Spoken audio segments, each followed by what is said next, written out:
If I ask you how the world's gonna end, there's a lot of different scenarios that probably come to your mind. Perhaps an asteroid could strike the Earth and take us out like the dinosaurs. Growing tensions between nations with nuclear capabilities could come to a head. A supervolcano eruption could make the planet's atmosphere uninhabitable. Personally, I think the scenario that's most likely to kill us all is that our over-reliance on antibiotics gives rise to deadly forms of bacteria that can't be treated with any available medicine. But another popular theory for how the world will end is ecological collapse.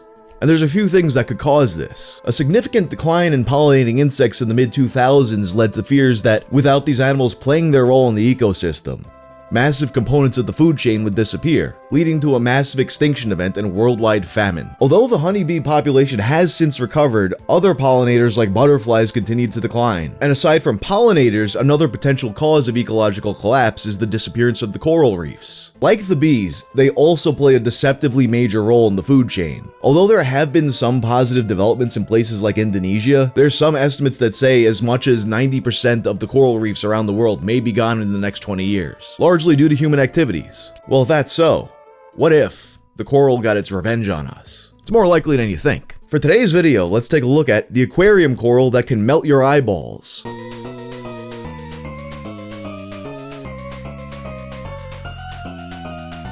This video is sponsored by Raycon. To me, Black Friday sales and Cyber Monday sales have always been kinda hit or miss. Every once in a while, I'll see a ridiculous deal on something I want, but it seems like it's getting less common, and I recall even seeing a few companies announce that they're not doing it this year. Well, with Raycon, you get an amazing deal on premium audio every day of the year, but that doesn't mean they're not having any sales for Black Friday and Cyber Monday. Far from it. They're actually doubling down on their amazing value by offering my subscribers up to 30% off site-wide. And the timing is perfect because the newest model of Raycon's everyday earbuds is their best yet. I use them every day when I'm out for a walk, and they don't fall out even if I spastically shake my head for no reason. They now have a 32-hour battery life and multi-point connectivity that lets you pair with two devices at once. That means you can listen to twice as much music. They also got active noise cancellation, so I don't gotta listen to the things people are trying to tell me. But if you want to be aware of your surroundings, it has awareness mode. I also got this protective case cover. I got this design because it reminds me of fancy stuff from the 80s. I had this texture. Makes me think of the laboratory in the movie Dead Heat, where Joe Piscopo's partner, after getting shot on duty, gets turned into a police zombie. The case also has wireless charging capability. Just 10 minutes of charging gives you 90 minutes of battery. It's time to save big for Black Friday and Cyber Monday. Go to buyraycon.com/wang today. You'll get up to 30% off site-wide. That's right, you'll get up to 30% off everything on Raycon's website when you go to buyraycon.com/wang. I haven't had a fish tank since I was really little, and I don't plan on getting one anytime soon.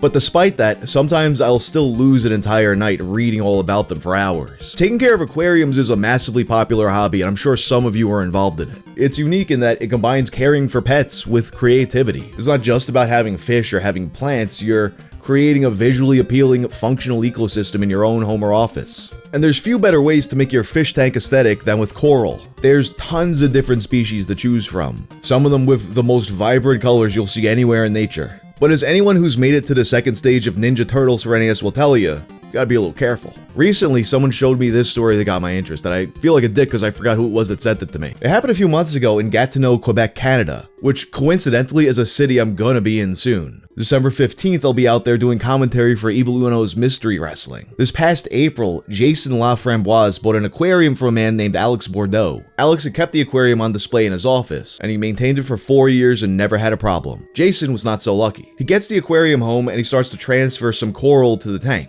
Specifically, Australian zoanthids. These are a popular type of coral, and as soon as you see them, you can immediately tell why. If I had an aquarium, I would absolutely want these. So he's transferring the coral into the new tank, and immediately as he does it, Jason and everyone else in the house, 6 other people including his kids, his nephew, and his pregnant wife, they all start sneezing at once. Then they get chest pains and they can't breathe. Now, 7 people don't just suddenly get the flu all at once. Not even in Quebec. It was clear that something had happened in this house that was affecting all of them. But it wasn't clear what.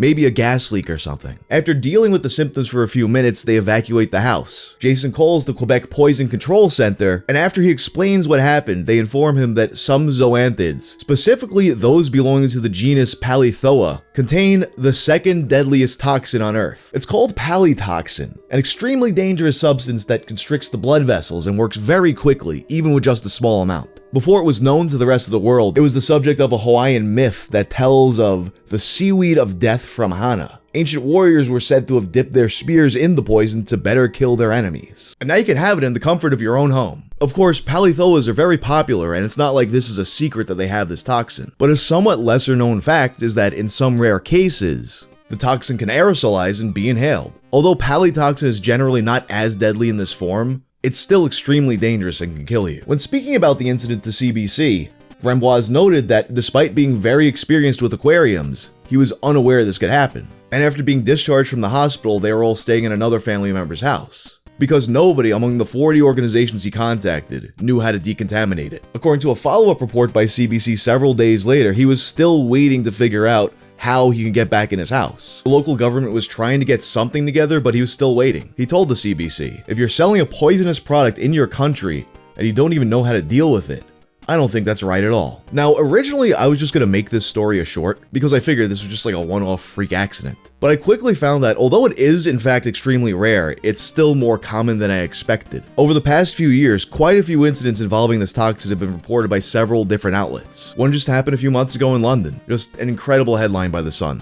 Coral grief. A man named Mike Wynn had a leak he was trying to fix in his aquarium. He was advised to drain some of the water, but draining the water left some of his coral exposed. He was told that he should trim the coral down to below the water level to prevent it from emitting the toxin. So as he tells The Sun, "I did that straight away and knocked off the rock with a hammer and chisel so the coral would be underneath the water." Shortly after, he starts coughing and sneezing. But he doesn't make the connection to the coral. The idea of an airborne toxin never crossed his mind. He thought he had COVID. So, he went to work.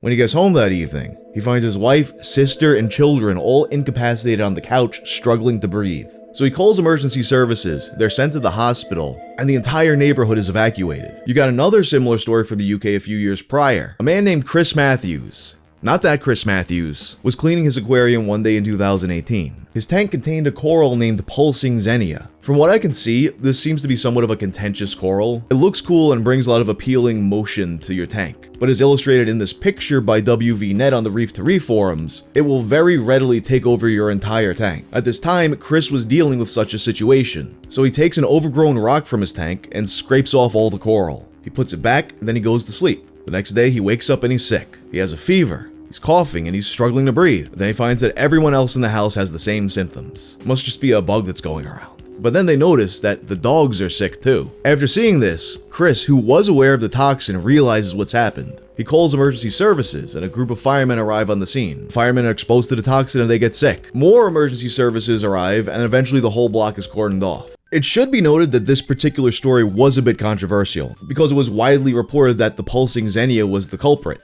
but that coral isn't known to have any toxins at all. I just know someone started angrily typing as soon as I said Pulsing Xenia, so there you go, I got you. You see a lot of annoyed, confused discussion about this on various forums, and there's an article on Reefs.com by Joe Rullett explaining that what most likely happened was Chris had a colony of Palithoa on the rock that he wasn't aware of. So when he's scraping the Pulsing Xenia off, he's also scraping the Palithoa. And taking this coral out of the water and scraping it is basically one of the #1 things you're not supposed to do with it. There's quite a few more news stories like this where people were injured by breathing it in, but I think by now you get the gist of how it works. Like I mentioned before though, breathing in the toxin, while extremely dangerous, is not as bad as coming into direct contact with the liquid toxin. Those stories seem to be a lot more gruesome, and it seems like those horror stories don't usually make it to the news, which I guess somewhat makes kind of sense. A person who hurts themselves dealing with coral doesn't instill the same kind of fear and curiosity as the idea that your neighbor's fish tank can get your neighborhood quarantined. So you won't see a lot of examples of this on the news, but plenty can be found looking deeper into the community's blogs and message boards. In 2022, reef builders published a cautionary tale that was sent to them by a Parisian man named Ty. He was a big fan of zoanthids and said that he had about 150 different strains in his reef tank. One day in 2020, his wife accidentally closed the refrigerator door on his finger.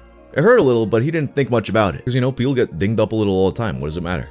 Later on, he goes to clean his tank. While doing this, he accidentally messes up some of the rocks. And then while he's putting it back together, he notices something. One of the rocks I worked on was overgrown by many polyps of scrambled egg zoanthus. When I tried to separate this rock from the main scape, I noticed that it was held down by encrusting zoanthids, which ejected an ominous brown fluid when I tried to rip them off. Literally sounds like something out of a trauma movie. Moments later, his finger is burning, but he's not bothered by it and he keeps working on the tank. About an hour and a half later though, that burning turns into a pain that he compares to if he had broken his hand punching a wall. Over the next few hours, the pain migrates up his arm, and yet he still tries to tough it out and go to sleep. 5 a.m. comes around though, and it's just not happening. He knows exactly what's happened, and being in denial about it will only make things worse. So he drives himself to the hospital with one hand. After he explains the toxin to the doctor and gets an x-ray, they do surgery on his finger and clean it out. It's a simple outpatient procedure and he goes right home. He's not out of the woods yet. The next day, he wakes up and discovers a big red line on his arm. He has lymphangitis, which, if you've ever watched that Jack's World of Wildlife video where he gets bitten by a brown recluse spider on purpose, you've seen this before. So he goes back to the hospital and they have to clean out a lot more than his finger. He winds up spending 6 weeks in the hospital, and to this day, he hasn't fully recovered the range of motion in his finger. He emphasizes that people dealing with palethoa should use gloves, and they should avoid handling if you have even a small scratch on your hand. Of course, hand injuries are one thing. Real carnage comes when people start getting their eyes melted.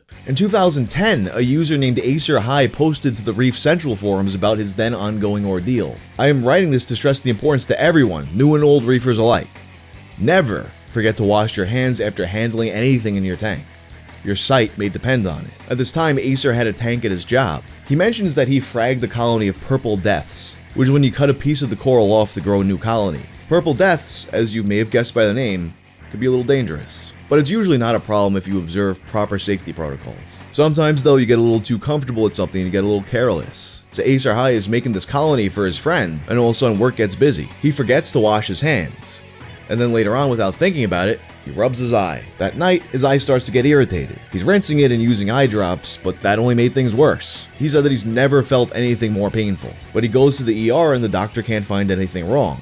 The doctor tells him to go to an ophthalmologist the next day. The next day comes, he wakes up, and now he looks like this. And now he's basically blind in this eye except for a little bit of light. The ophthalmologist sends him to a specialized hospital where he sees several doctors over the course of the day. And thankfully, with the treatment he was given, he was able to gradually recover his eyesight. Other people weren't as fortunate. Further down the thread, you have a post by Corey Clay, which contains an image that changed my perception of how the human eye is constructed. I just want to add this to warn you of what can happen. I never got anything in my eyes that I know of. I washed my hands many times with dish soap. My cornea melted in about 5 days. The picture is what my eye looked like at the Miami Eye Hospital emergency room. This is after handling zoos. And there you go, I didn't know an eyeball could melt. In another post Acer High made about this situation on the website Michigan Reefers, he mentions that when he went to the hospital, part of the struggle was that there were no documented cases like this. No cases of palytoxin poisoning the eye for his doctors to compare it to. They were even considering publishing his case to a medical journal. But this was back in 2010. In the time since, there have been a few cases published. In 2015,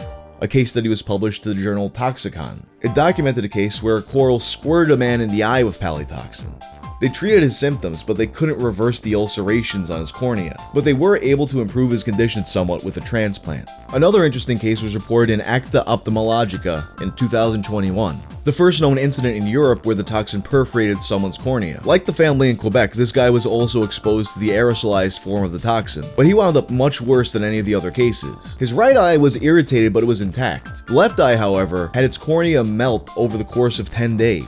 The report mentions that when he was exposed, he had contact lenses in. He removed them immediately, but this still might have had some kind of an impact. Ultimately though, his right eye recovered fully, and they were able to restore some function to his left eye with a lens transplant. The authors concluded the report by stressing the importance of wearing protective gear, as well as better educating people about what they're buying. Now, all this being said, it has to be stressed that situations like the ones in this video are very, very rare. These types of corals are extremely popular, and most people never have any kind of an issue with them. This probably won't happen to you, but it could happen to you, so if you're handling them, treat them with the care that they demand. But anyway, that's all for now. If you like this video, turn on notifications, and check out my video about the disease known as gamer leg. I'm out.